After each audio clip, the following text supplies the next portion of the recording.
সাগরের মাঝখানে এক পাহাড়, ওই পাহাড়ের উপরে বসে 500 বছর টানা আল্লাহর ইবাদত। বনি ইসরাইলের এক লোক 500 বছর আল্লাহর ইবাদত করেছে। দিনে আর রাতে একবার করে নিচে নামতেন, সেখানে আল্লাহ তাআলা পাথরের ভেতর থেকে তার জন্য মিঠা পানির ব্যবস্থা করে দিয়েছেন, আর একটা ডালিম গাছের ব্যবস্থা করে দিয়েছেন। সকালে নামলে একটা টসটসে ডালিম, রাতে নামলে টসটসে ডালিম। এগুলো খেয়ে খেয়ে 500 বছর সে আল্লাহর ইবাদত করেছে।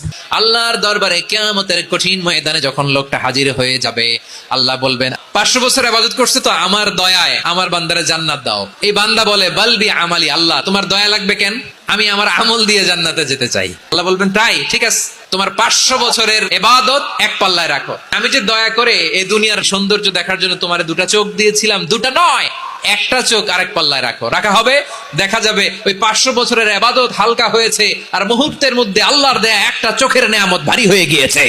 এবার ফলাফল দেখো, হিসাব বলে তুমি এখন জাহান্নামে যাবা। এবার লোকটা কাচুমাচু করে বলে, এবার আমি বুঝতে পেরেছি তোমার দয়া ছাড়া দুনিয়ায় কেউ জান্নাতে যেতে পারবে না।